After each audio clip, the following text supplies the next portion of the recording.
I think I'm visible now.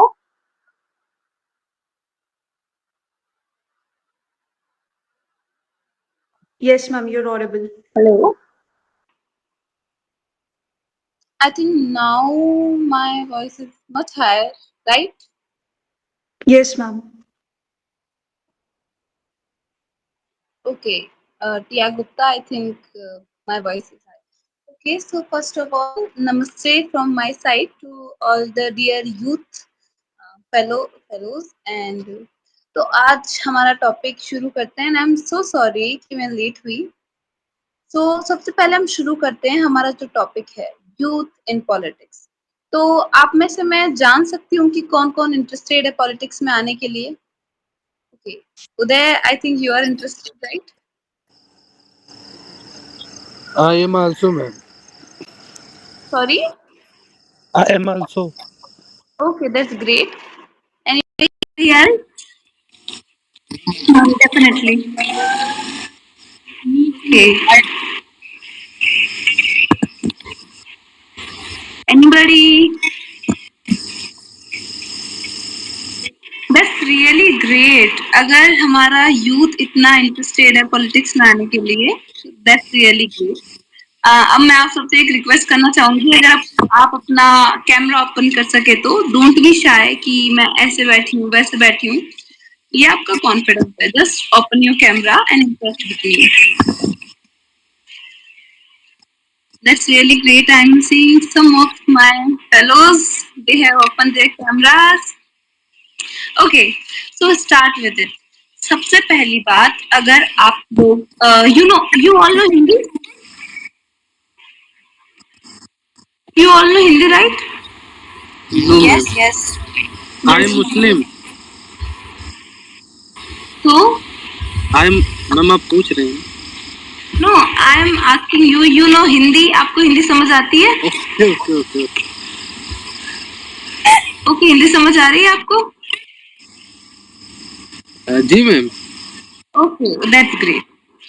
तो चलिए बात करते हैं यूथ इन पॉलिटिक्स। सबसे पहले तो मैं आप लोगों को बहुत प्रेज करना चाहूंगी कि आप ऐसे टॉपिक में इंटरेस्टेड हैं, क्योंकि जब हम कंप्लेन करते हैं कि हमारे देश में ये चीज ठीक से नहीं है, पॉलिटिशियंस की वजह से ये प्रॉब्लम्स हो रही है, लाइक हम अक्सर बोलते हैं कि हमारे यहाँ की सड़कें 7 हफ्ते अगर बिना गड्ढे चल जाए तो बहुत बड़ी बात हो जाएगी। और in last we all blame कि हमारे यहाँ पॉलिटिक्स में करप्शन है, हमारे जो जनप्रतिनिधि हैं वो ठीक से काम नहीं कर रहे हैं। तो मैं सबसे पहले यूथ को यही कहती हूँ कि अगर वो काम ठीक से नहीं कर रहे हैं, आपको लगता है कि वो सिस्टम सही से नहीं चला रहे हैं, तो you have to be have a stand ना। आप उनसे कहिए कि अगर आपसे नहीं हो रहा है, लेट वी शो यू। हम आपको कर कर दिखाते हैं कि कैसे चीजें होती है। जब हम किसी को ब्लेम करते हैं इस चीज के लिए कि वो चीजें ठीक, तो उसके लिए हमें इतना कॉन्फिडेंस होना चाहिए कि अगर वो कहे कि आप करो तो हम कह सकते कि no I can do it right. मैं अपने बारे में बताऊं तो I think mic on please breakup कर लीजिए आप।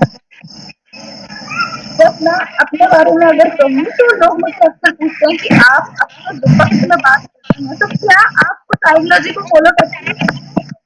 उसके लिए मैं एक चीज कहना चाहूंगी कि अक्सर आपको विपक्ष इसलिए भी बनना पड़ता है क्योंकि आपको विपक्ष को दिखाना होता है कि कैसे विपक्ष बनते हैं। जब आप अगर फॉर में भी गवर्नमेंट बोलते हो तो आपको उससे पता होना चाहिए कि कैसे गवर्नमेंट वर्क करती है। जब आप यूथ होकर पॉलिटिक्स में जाना चाहते हो तो आजकल एक बहुत अच्छा मंच है, वहां से मुझे भी बहुत मंच मिले। यूथ पार्लियामेंट्स कराई जाती है, राइट? यूथ पार्लियामेंट्स के बारे में आई थिंक आप सभी जानते होंगे क्योंकि आप पॉलिटिक्स में इंटरेस्टेड हैं, आज मेरा सेशन ले रहे हैं, तो होपफुली आप सब जानते होंगे। जब आप उन पार्लियामेंट्स में भी जाते हैं तो जब आपको जो कैरेक्टर दिया जाता है उस कैरेक्टर को हमें कॉपी नहीं करना है, हमें अपने कैरेक्टर को उस कैरेक्टर में इतनी अच्छी से ढालना है ताकि जब वो कैरेक्टर उसे देखे तो उसे लगे कि मुझे ये आपसे अपनाना चाहिए, राइट? आपकी अपनी एक आइडियोलॉजी होनी चाहिए पॉलिटिक्स में। आपको अपना एक एजेंडा पता होना चाहिए कि मुझे क्या करना है, क्यों करना है, कैसे करना है और देश के लिए करना है। अब मैं आप सबसे कुछ बेसिक क्वेश्चन पूछना चाहती हूँ ताकि ये सेशन थोड़ा इंटरेक्टिव बने। ओके, तो सबसे पहले मैं ये पूछना चाहूंगी आप सबसे कि अगर आप लोग पॉलिटिक्स में आते हो तो आप कौन से मिनिस्टर बनना चाहोगे?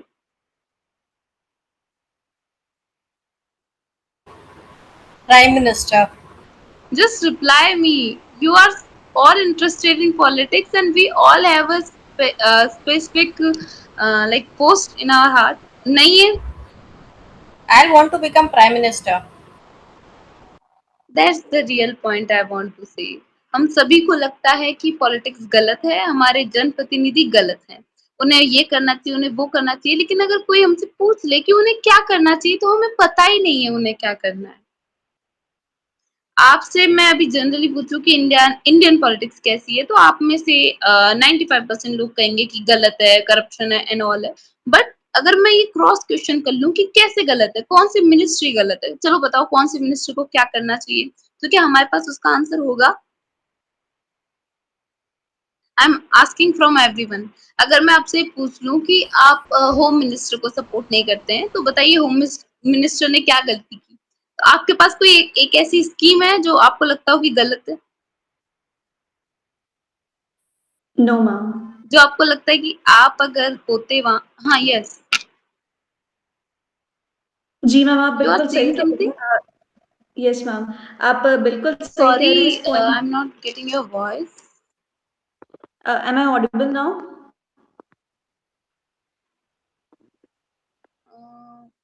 Ma'am, am I Diya, audible now? मुझे आपकी आवाज नहीं आ रही है प्रॉपर।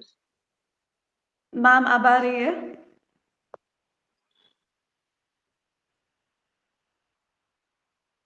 आप सब सोच रहे हैं कि अब क्या कहा जाए, पूछ तो लिया है इन्होंने।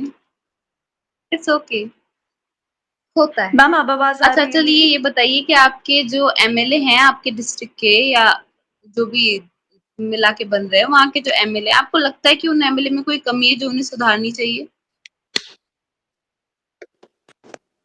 एनीबॉडी, ये तो लगता ही होगा। चलिए, आपके वार्ड मेंबर में ऐसी कोई कमी है जो उन्हें सुधारनी चाहिए? आई थिंक कि अकाउंटेबिलिटी जो है ना वो इंडिया में मिसिंग है, और जिस दिन अकाउंटेबिलिटी फिक्स हो जाएगी तो सारे प्रॉब्लम सॉल्व हो जाएंगे। कुछ भी बता दीजिए कि वो सफाई टाइम पर नहीं करवा रहे हैं, कि हमारे यहाँ जो मतलब एनिमल्स जो है वो बहुत ज्यादा घूम रहे हैं, जो कि खतरा है हमारे लिए। कुछ नहीं, आपके वार्ड मेंबर परफेक्ट है, पॉलिटिशियंस आपके यहाँ के परफेक्ट है सब लोग। Completely okay. मैं अक्सर बच्चों से पूछती हूँ तो बच्चे कंफ्यूज होते हैं कि अब बोलना क्या है। ये तो बोल दिया कि करप्शन बहुत है। मैम बहुत झूठ बोलते हैं वो लोग, मतलब लोकल एमएलए जो हैं। कैसे बोलते हैं झूठ? मैम टेंडर को लेके कि ये रोड मैंने पास करवा दी, वो वहाँ पे करवा दी, इन रियलिटी कुछ हुआ ही नहीं है। अच्छा, वो बनती नहीं है लेकिन वो बोलते हैं कि हमने टेंडर पास करवा दिया, बनने वाली है, राइट? हाँ जी मैम, और ऊपर से झूठा क्रेडिट भी ले लेते हैं, जो काम वो खुद नहीं करवाए होते हैं उसका भी क्रेडिट ले लेते हैं। तो आपको ये है कि आप जब अगर पॉलिटिक्स में जाते हैं बड़े होके तो आप ये चेंज करेंगे, राइट?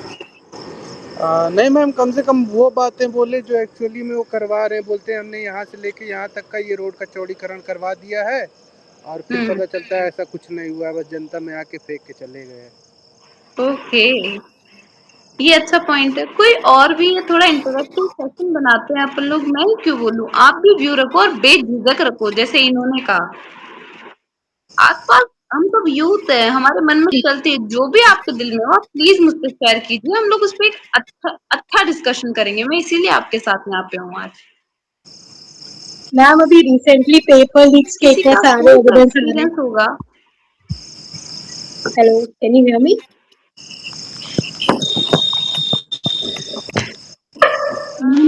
जैसा कि सर ने मैम, बताया आपको वैसा आवाज भी आ किसी रही का है? कोई एक्सपीरियंस नहीं रहा है। Excuse me ma'am. Ma'am, can ma'am you here अस? हाँ जी, बताइए। Ma'am actually I am ma'am, a contractor, that's why I am saying that, मुझे पता है। That's great. फिर भी आसपास आप कुछ तो देखते होंगे जिसकी वजह से आपको लगता है कि हाँ टिया प्लीज। मैम आपको आवाज आ रही है?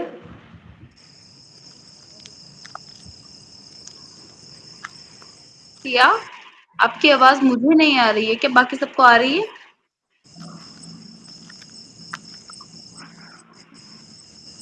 Hello.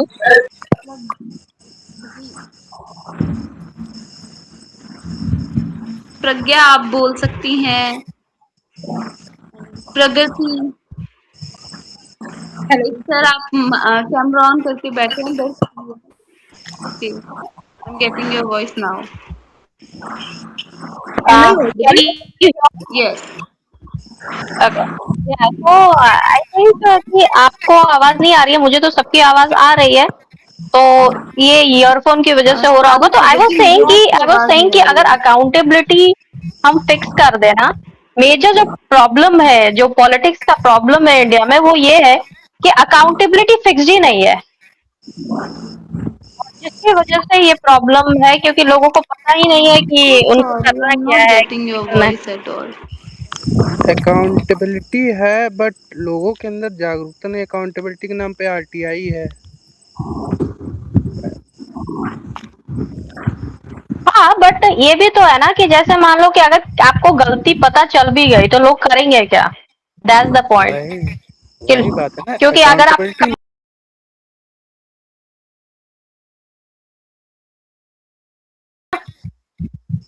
आप कंप्लेन किस बेसिस पे करेंगे, बात वो आ जाती है। जो अगर सिस्टम। प्रॉब्लम हो तो आदमी कंप्लेन कर ही सकता है। और क्योंकि इंडिया में हाँ ऐसे तो आप पॉलिसीज तो हैं कि आप प्रॉब्लम कंप्लेन के कर लिए सकते हैं। आपको फैक्ट चाहिए होंगे ना, कंप्लेंट करने के लिए। विदाउट फैक्ट तो आप कंप्लेंट कर नहीं सकते हैं कि ऐसे जाके कि भाई वो गलत हुआ है। और जो भी काम होते हैं आज तक कल फैक्चुअली वो करेक्ट रहते हैं। आपको ढूंढना पड़ेगा, बहुत प्रॉब्लम हो जाती है फैक्चुअली एरर ढूंढने में। अरे आप इधर चाहे गवर्नमेंट डिपार्टमेंट हो, सबसे ज्यादा तो यही है ना कि डिलेज बहुत ज्यादा होते हैं। और अगर अकाउंटेबिलिटी फिक्स हो जाए कि अगर आपका डिले है एक टाइम के बाद तो आपको पनिशमेंट मिलेगा, तो फिर प्रॉब्लम सॉल्व।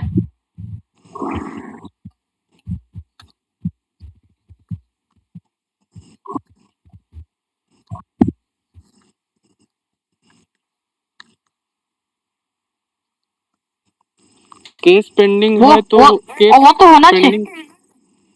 केस पेंडिंग के लिए नंबर ऑफ जजेस इंक्रीज करने पड़ेंगे ना भाई। केस इम्प्लीमेंटेशन आई थिंक तब होगा जब जो प्रोसेस है बहुत लंबा चला जाता है। आई थिंक इस पे वर्क करना सबसे लाइक फोरमोस्ट जो है हमारी रिस्पॉन्सिबिलिटी है। ये बात 100% सही है कि प्रोसेसेस बहुत लंबे चले जाते हैं। तो यही तो गवर्नमेंट को, अगर गवर्नमेंट ने टाइमलाइन फिक्स कर दी ना हर चीज की, तो सारे प्रॉब्लम ही सॉल्व हो जाएंगे।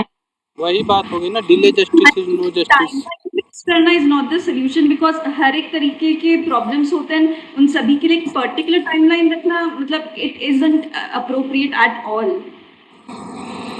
You are right, but then we can do one thing, na? With that, as per what the work is, we can fix it. Like I mean, if you are in private sector, you have a timeline for things. Like if you are developing a website, your timeline is accordingly. But if you are writing content for a social media post, your timeline is accordingly.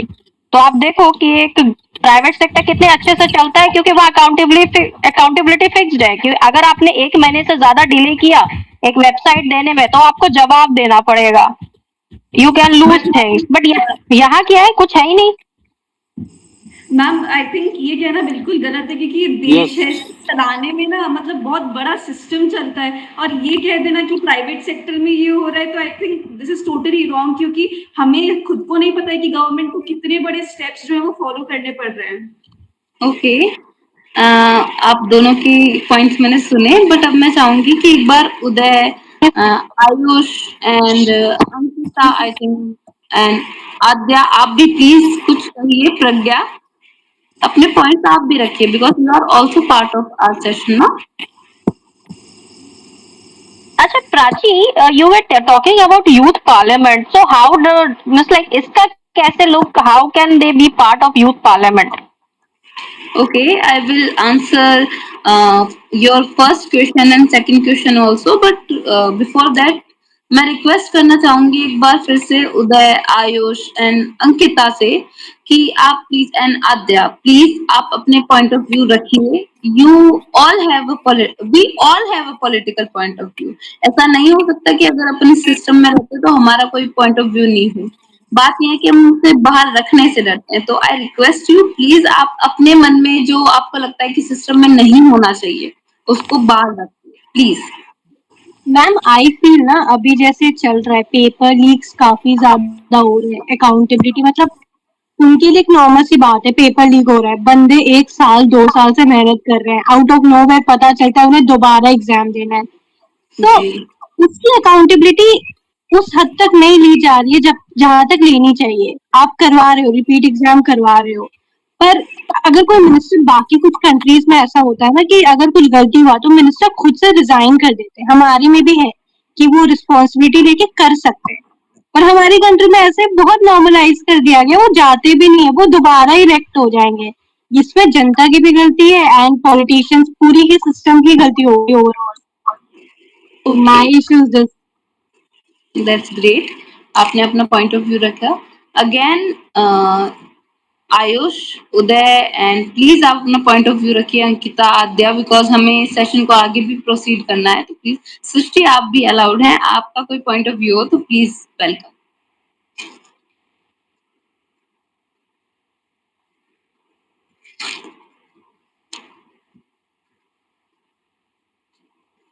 Okay, शायद मुझे लगता है कि अब किसी को अपना point of view नहीं रखना है तो अपन बात करते हैं। चलिए, सबसे पहली जो चीज आप बात कर रहे थे जुडिशरी की कि हमारे जो डिसीजन है वो बहुत लेट आते हैं, राइट? ये मेन इशू है। तो उसमें दो कहना है कि टाइमलाइन फिक्स कर दी जाए और सेकंड वन का कहना है कि नहीं की जाए क्योंकि टाइमलाइन फिक्स करने से सारे इशू हैंडल नहीं होते। तो सबसे पहली बात तो ये कि पहले तो ये जुडिशरी का पार्ट है। सेकेंडली अगर हम उस पर बात भी करते हैं बिकॉज पॉलिटिक्स सिर्फ इलेक्शंस तक सीमित नहीं है, हर चीज में पॉलिटिक्स जुड़ी है, तो हम हर चीज पे बात कर सकते हैं। अगर टाइमलाइन फिक्स करने की बात है तो प्रगति जो कह रही है एक पॉइंट तक वो भी सही है क्योंकि जब निर्भया जैसे केस 7 साल तक डिले होते हैं तो वो हमारे सिस्टम को क्वेश्चन करते हैं। मैं ये नहीं कह रही कि आप बिना हियरिंग सुने, बिना सबूत दिए जस्ट फैसला दे दो क्योंकि एक रेप केस है। बट जब जब आपको दिख रहा है कि एक लड़की की डेथ हुई है, एक लड़की का इतनी गंदी तरीके से रेप किया गया है कि उसके आते तक निकलाई, देन 7 साल को आप 7 साल आपको सिर्फ ये ढूंढने में लग रहे हैं कि मुजरिम कौन था।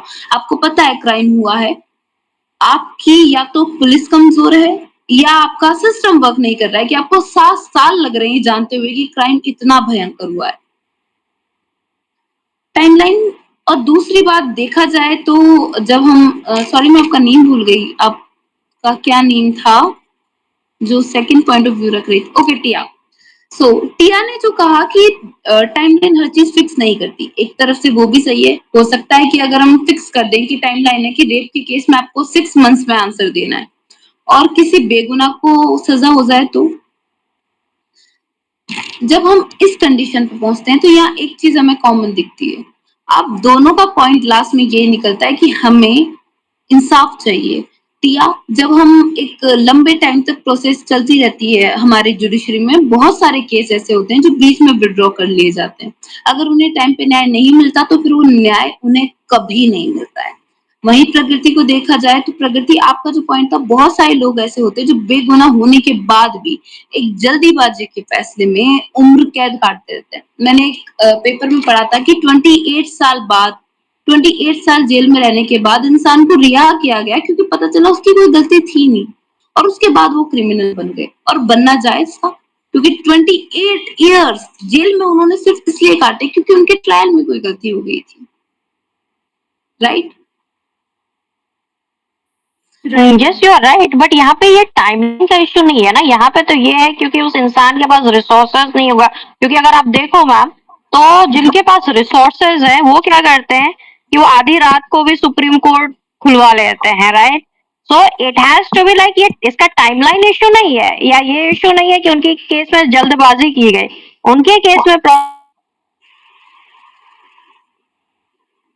सॉरी प्रकृति, आपकी वॉइस चली गई है बीच में। टिया, क्या आपको सुनाई दे रहा है? मैम उनकी वॉइस चली गई है।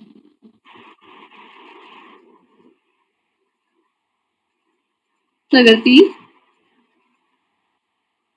ठीक है, मैं प्रगति का आधा पॉइंट समझ गई थी कि रिसोर्सेज जिनके पास ज्यादा होते हैं उन्हें ही जस्टिस मिलता है हमारे इंडिया में। एंड हमारे सेशन का मोटिव यही है, सिस्टम में गड़बड़ है and we are youth and we are going to enter in politics and we will change this system. हमारे जब सेशन का इन्होंने मुझे टॉपिक बताया मीटिंग ने कि youth in politics, I was really excited. Youth politics में जब जाएगा तभी ये सिस्टम बदलेगा। बट एक चीज हमें भी याद रखनी पड़ेगी कि ये सिस्टम को हम बदलें, ये सिस्टम हमें ना बदले। जब हम यूथ होते हैं तो हमें बहुत भयंकर एनर्जी होती है कि we will do this, we will do that, and जब हम पॉलिटिक्स में पैर रखेंगे तो सब कुछ पलट जाएगा। पर ये चीज हमें पेशेंस लेवल खत्म करता है, और जब हमारा पेशेंस खत्म होता है तो एक लॉन्ग रन में हम भाग नहीं पाते हैं, फिर हम उस मकसद को कभी अचीव नहीं कर पाते हैं, उस जगह को अचीव नहीं कर पाते जो हमने हमारे लिए सोची है। प्रगति, आपने मुझे कहा कि ये प्रॉब्लम है, आई होप आप बड़ी होकर जुडिशरी लाइन में जाएं एंड वहां जाके ये सिस्टम चेंज करें। जब हम यूथ की बात करते हैं पॉलिटिक्स में तो हम यही बात करते हैं कि जब यूथ पॉलिटिक्स में आएगा तो आज का यूथ करप्शन घटाएगा, आज का यूथ ये रिसोर्स बेस्ड जो हम जस्टिस दे रहे हैं वो खत्म कर देगा। आज का यूथ जब पॉलिटिक्स में जाएगा तो हमारे पॉलिटिक्स की काया पलट हो जाएगी। हम यही उम्मीद करते हैं यूथ से, और इसीलिए शायद हम आज ये सेशन कर रहे हैं। एंड टिया, आपने जैसे कहा, मुझे लगता है बहुत मैच्योर पर्सन है, आपका पॉइंट रखना बहुत वैलिड, और मुझे अच्छा लगा कि हाँ, क्योंकि अक्सर ये युवा के लिए कहा जाता है कि वो जोश में होश खो देता है, आपने होश रखते हुए अपनी बात को रखा कि नहीं, जल्दबाजी में अक्सर गलत फैसले लिए जा सकते हैं। मैं उम्मीद करती हूँ कि आप भी जब अपनी लाइफ में कुछ करें, हमारे देश के लिए करें, और साथ में ये माइंड में रखते हुए करें कि मैंने कहा था बिना पेशेंस के फैसले गलत होते हैं, मुझसे कोई डिसीजन ऐसा ना हो जो गलत हो। चाहे आप टीचर हैं तो बच्चों की पढ़ाई में मुझसे ऐसा कुछ ना हो जो गलत हो मेरे देश के लिए, अगर आप आईपीएस ऑफिसर हैं तो भी ऐसा कोई डिसीजन आपके थ्रू ना हो जो कि गलत हो हमारे देश के लिए। सेकेंडली, हम बात करते हैं जैसा कि प्रज्ञा ने कहा कि नीट पेपर लीक के लिए इस्तीफा दे रहे हैं। प्रज्ञा, एक चीज बताइए मुझे, हमारे जो मिनिस्टर सर हैं क्या वो नीट का पेपर देते हैं? क्या उनकी फैमिली में से कोई नीट की प्रिपरेशन कर रहा है जो वो पेपर लीक करके अपने फैमिली के बच्चों को देंगे? और आई डोंट थिंक सो कि मिनिस्टर होते हुए कोई उन्हें लाख रुपए की रिश्वत देगा कि आप पेपर लीक कर दीजिए, और वो कर देंगे दोबारा रीपेपर करवाने के लिए। जितना मेंटल स्ट्रेस हमारे एजुकेशन मिनिस्टर पर रीपेपर करवाने का होता है, उतना हम में से शायद जो बच्चे पेपर दे रहे हैं उन पर भी नहीं होता।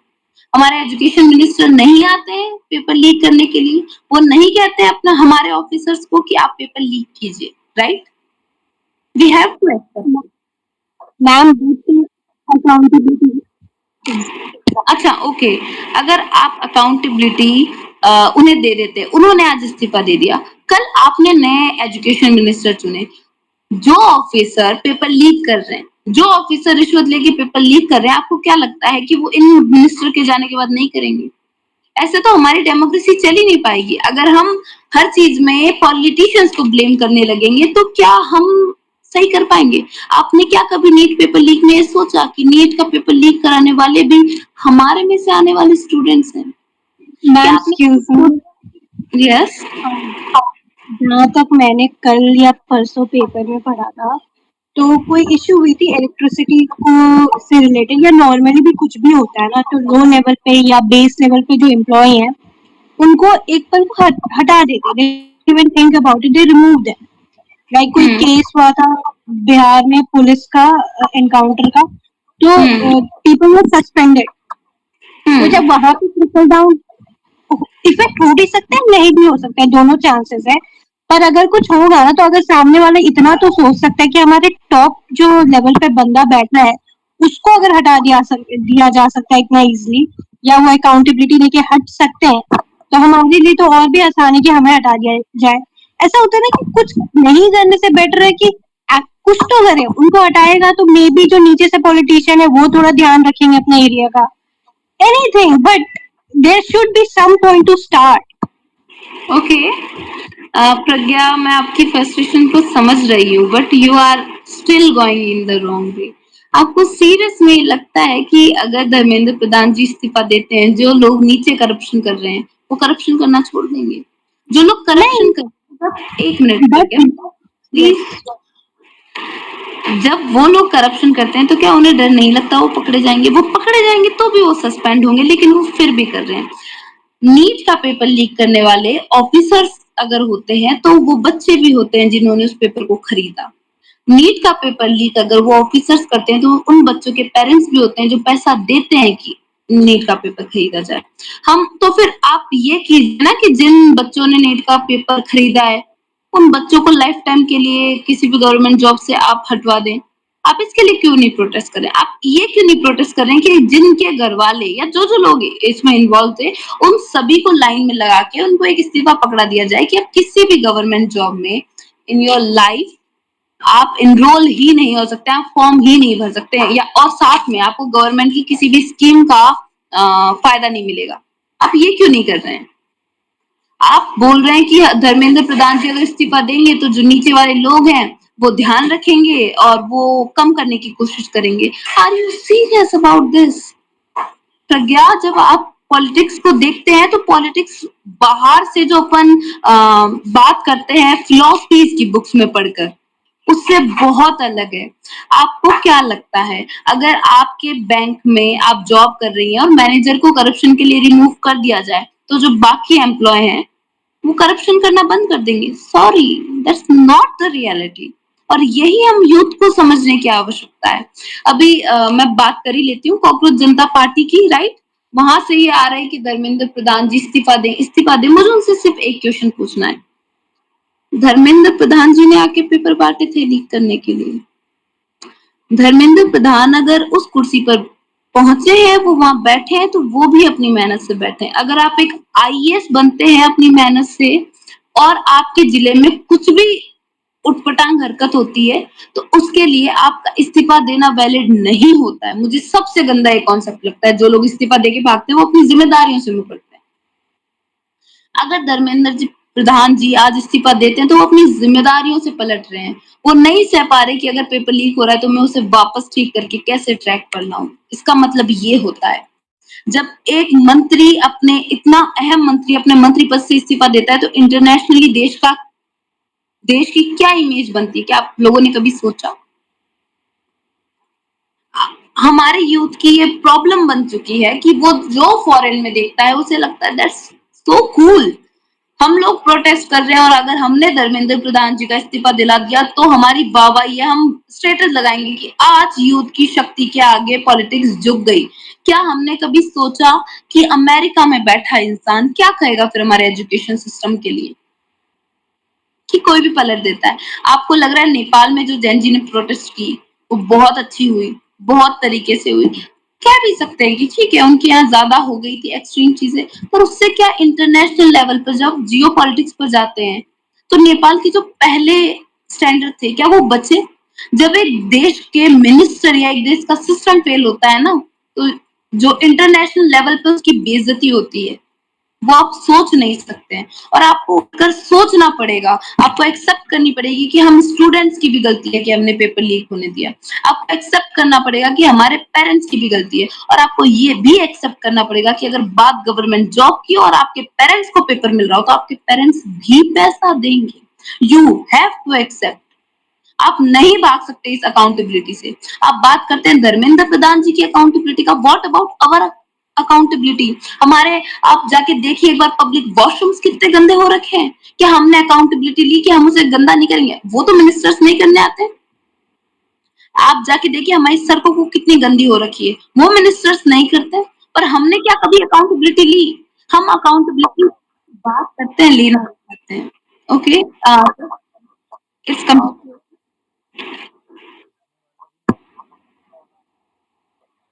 सॉरी,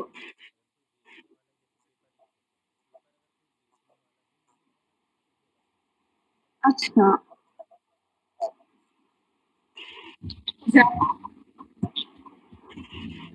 हाँ, बट फिर उसके लिए धर्मेंद्र प्रधान जी का रेजिग्नेशन मांगना is not the right thing.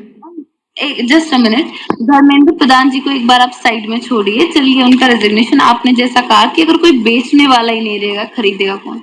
आप मुझे एक सिंगल एग्जाम्पल दीजिए प्लीज, एक सिंगल एग्जाम्पल किसी भी पीरियड का, एंशियंट, मॉडर्न, मिडिवल और किसी भी कंट्री का, जहां पर कोई आगे से आकर आपको ये कह रहा होगा कि हम आपको एक प्रॉफिट देते हैं और आप हमें वो मत दीजिए।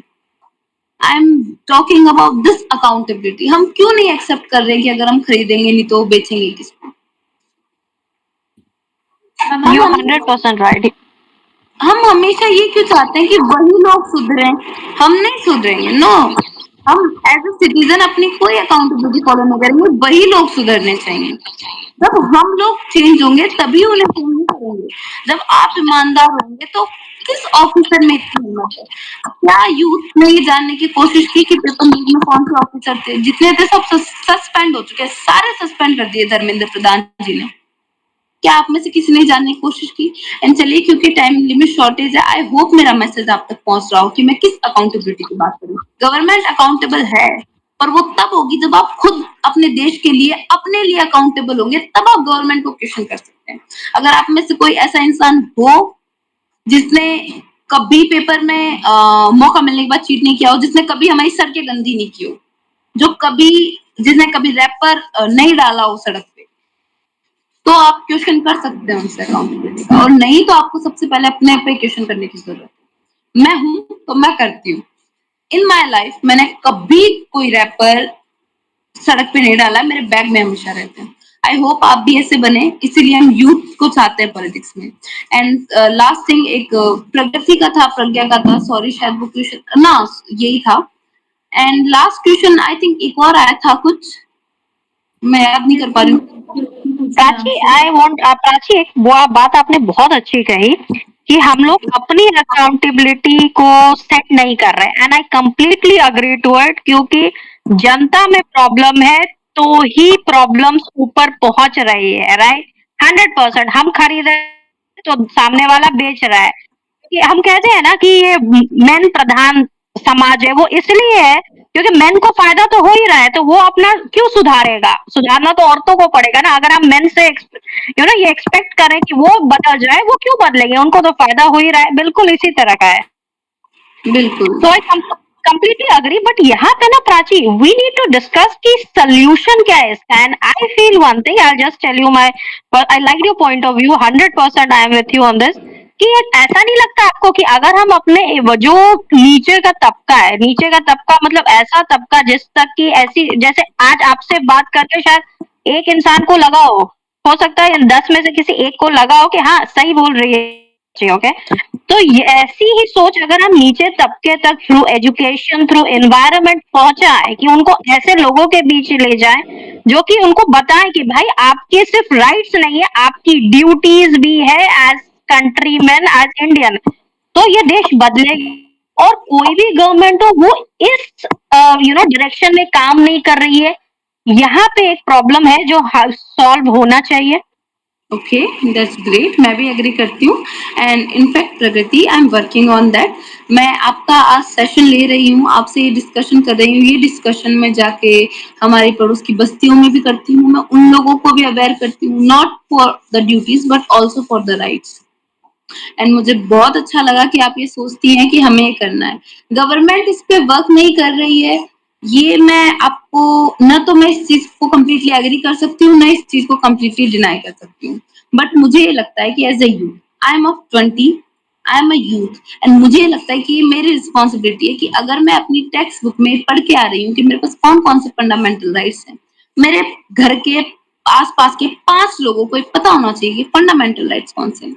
जब हम यूथ ये करने लगेंगे तो आई बिलीव कि बहुत जल्दी हमारे देश के छोटे से छोटे इंसान को अपनी फंडामेंटल ड्यूटीज और फंडामेंटल राइट्स पता होंगे, राइट? एंड क्योंकि टाइम की थोड़ी शॉर्टेज है, मेरा एक नेक्स्ट सेशन भी है, सो सॉरी। लास्ट क्वेश्चन जो कि मुझसे आपने पार्लियामेंट के लिए किया था, मैं आपको गाइड करती हूँ उसके लिए। आप इंस्टाग्राम पेज खोलिए, वहां पे अगर आप यूथ पार्लियामेंट सर्च करेंगे तो बहुत सारे यूथ पार्लियामेंट्स के एडवर्टाइजमेंट आपको आने लगेंगे। हमारे देश के अलग अलग पार्ट में अलग अलग ऑर्गेनाइजेशन इन्हें ऑर्गेनाइज करवाती है। जब आप किसी एक को अटेंड करते हैं तो उसके बाद अपॉर्चुनिटीज आपके पास होती ही जाती है। तो आप प्लीज स्टार्ट कीजिए and let me know, I will be really grateful अगर कोई मेरे कहने से पार्लियामेंट स्टार्ट करता है, उसकी थिंकिंग डेवलप करता है। तो इस सेशन के एंड में मुझे बहुत अच्छा लग रहा है आप लोगों से बात करके and I really don't want to leave, but मैं सामने और कमिटेड हूँ किसी के लिए, तो मुझे जाना पड़ेगा।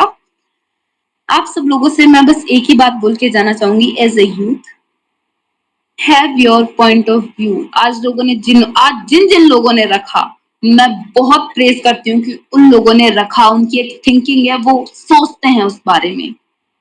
गलत सोचे सही सोचे दूर की बात है, बात ये तो स्टार्ट करो। ओके ओके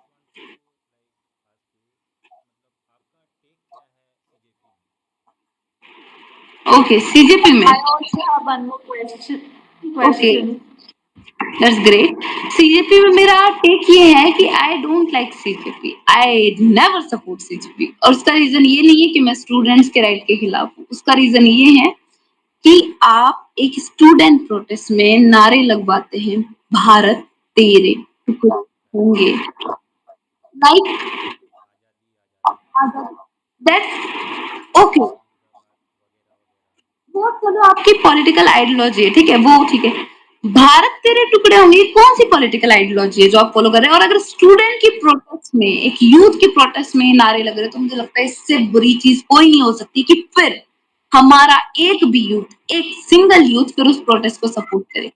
बात ये थी कि जो भी उसके ऑनर है, मैं नाम नहीं लूंगी, अगर वो वहां जाके उस इंसान को थप्पड़ मारते कि आपकी हिम्मत कैसे हुई, आप पॉलिटिकली, आपकी पॉलिटिकल आइडियोलॉजी डिफरेंट हो सकती है, आप पॉलिटिकल आइडियोलॉजी पर डिबेट कर सकते हैं, आपके पास राइट है, आप बात कर सकते हैं, आपके पास पूरा अधिकार है, संविधान अधिकार देता है आपको कि आप अलग अलग आइडियोलॉजी रखें।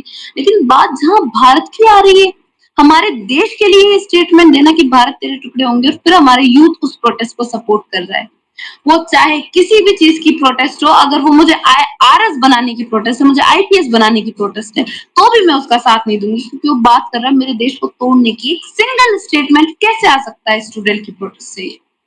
मुझे इस स्टेटमेंट से प्रॉब्लम है। मुझे इस स्टेटमेंट से प्रॉब्लम है कि प्रेमानंद जी महाराज, जो लाखों लोगों की आस्था है, क्या आपने कभी उनके वीडियो सुने? वो यूथ को कहते हैं कि you have to devote yourself to your country, और उनके लिए आप आदर्श है वो। आप किसी के आदर्श को ऐसा नहीं बोल सकते हैं, ये अधिकार में नहीं आता है। अगर एग्जैक्टली जो भी है, तो बस, और सबसे बड़ा स्टेटमेंट भारत तेरे टुकड़े होंगे में याद रखना है कि उस प्रोटेस्ट में आया था। एज ए यूथ उसे सपोर्ट करने से पहले हमें ये देखना है कि क्या वो हमारे देश के हित में है। लास्ट में मैं बस ये बोल के जाना चाहूंगी, sorry Ayush, I really want to interrupt. हाँ बताइए टिया। मैम एक लास्ट क्वेश्चन आपसे पूछना था कि मुझे आपके वैसे पॉइंट्स बहुत अच्छे लगे और एकदम सही पॉइंट्स थे, बट एक चीज जैसे मैंने देखी कि काफी लोग कह रहे हैं कि आज लाठीचार्ज हुआ है तो वो डेमोक्रेटिक तरीका नहीं है, तो आपको क्या लगता है कि ये सही हुआ या नहीं? ओके, आज जब मैंने लाठीचार्ज की सिचुएशन देखी, क्या आपको पता है कि वो लोग अपनी पार्लियामेंट के बाहर थे? जी मैम। वहां पे अगर आप ये सोचिए, पार्लियामेंट सेंसिटिव एरिया, सेकेंडली ये पार्लियामेंट जो है हमारे देश के और किसी कॉर्नर पे किसी देश की नजर नहीं रहती। पार्लियामेंट वो जगह हमारे देश का, एक तरह से कहा जाए तो वो क्राउन है ना, क्योंकि वहीं से लॉज बन रहे हैं। वहां पे जाके आप इतनी भगदड़ मचाते हैं, और इस प्रोटेस्ट से जहां नारे निकल रहे हैं कि एक रिलीजन, पर्टिकुलर रिलीजन को क्रिटिसाइज कर रहे हैं, एक पर्टिकुलर रिलीजन को प्रमोट कर रहे हैं, और सबसे बड़ी जहां से नारे निकल रहे हैं, भारत तेरे टुकड़े होंगे, अपनी पार्लियामेंट में जाके या आजादी जो भी, और उसे वो लोग भी सपोर्ट करें जो कहते हैं कि कश्मीर भारत का पार्ट नहीं है। हमारे सैनिक शहीद हो रहे हैं उस कश्मीर के लिए, और वो लोग कहते हैं वो हमारा पार्ट नहीं है। ऐसे ना, एग्जैक्टली, एंड वैसे नारे अगर हमारी पार्लियामेंट के सामने लगते, जिससे हमारी मीडिया कवरेज में लाती, जस्ट इमेजिन वर्ल्ड लेवल पर इसका क्या असर पड़ता है। यही कि भारत में सिविल वॉर कंडीशंस हो रही है, यही कि हमारे साथ जो अभी डील करने आ रहे हैं आगे से लोग, वो ये सोचते कि यार सिविल वॉर कंडीशंस है, हमें बिजनेस में लॉस हो सकता है। यही कि आज जो कंट्रीज हमें one of the most powerful country मानती है, हम सुपर पावर की कगार में है, वो ये मानने लग जाते उस नारों को सुन के कि भारत में यूनिटी नहीं है। मुझे लगता है कि वो प्रोटेस्ट अगर वो कर रहे थे, वो पीसफुल तरीके से करते, वो तरीके से करते, तो उन्हें नहीं हटाया जाता। लेकिन उनके जो स्टेटमेंट थे, अगर वो मीडिया की कवरेज में आते, अगर उस स्टेटमेंट के बाद वो पार्लियामेंट में एक सिंगल पत्थर फेंक के मारते, हमारा पार्लियामेंट हाउस पे अगर कोई पत्थर मार सकता है, तो आप क्या गारंटी देंगे सिटीजन्स को कि वो सेफ रहेंगे? Just think about it.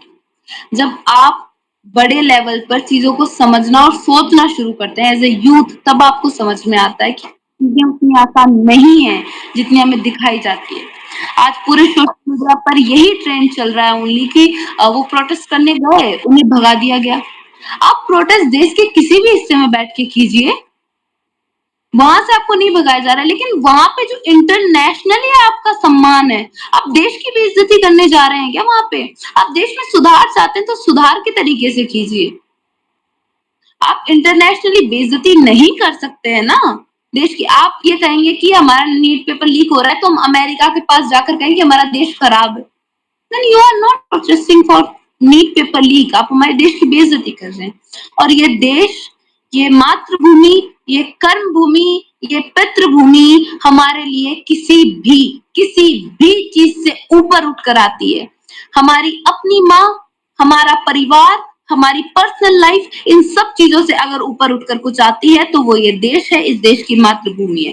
ये हम यूथ को एक्सेप्ट करना होगा, ये चीज हमें अपने अंदर इनरोल करनी होगी कि अगर मेरे लिए सबसे पहली प्रायोरिटी पे कुछ आता है तो वो मेरा देश आता है। और जिस दिन आप ये एक्सेप्ट कर लेंगे ना कि मेरा देश है, ना नीट पेपर लीक होगा, ना ऑफिसर्स करप्शन करेंगे, ना नेता करप्शन करेंगे, ना कॉलेज प्रोफेसर करप्शन करेंगे। इनफैक्ट एक ऑफिसर के बाहर खड़ा कर्मचारी तक करप्शन नहीं करेगा।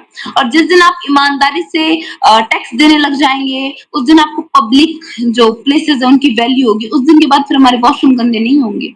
उस दिन के बाद कभी कोई चपरासी नहीं कहेगा कि 500 रुपए दो, साफ से जल्दी मिलवा दूंगा। क्योंकि आने वाले जो कर्मचारी हैं वो हम यूथ हैं, आने वाले जो पॉलिटिशियन है वो हम यूथ हैं। अगर हम अपने अंदर ये चीज बांध लेते हैं कि नो, ये देश प्रायोरिटी है मातृभूमि है ये हमारी, एवरीथिंग विल बी सॉल्व। सो आज का सेशन हम इसी के साथ एंड करते हैं, क्योंकि टाइम बहुत ज्यादा हो चुका है और आगे के लिए मैं बहुत ज्यादा लेट हो गई हूँ। मेरी टीम,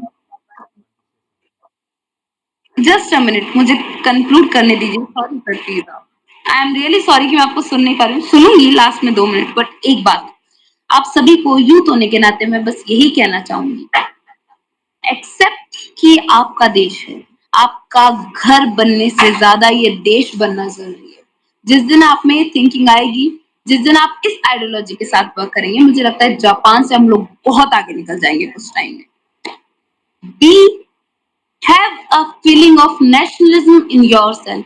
अपना एक पॉइंट ऑफ व्यू रखिए, अपने अंदर नेशनलिज्म की फीलिंग रखिए और सिर्फ ये सोचिए कि मुझे करना है तो मेरे देश के लिए करना है। That's all, that's all we need to be a developed country, to be the vishwa guru again. And यश पीयूष, इसके बाद मैं अपना स्टेटमेंट खत्म करती हूँ। Thank you and that was really amazing to meet you all. Piyush, sorry Piyush नहीं, आयुष।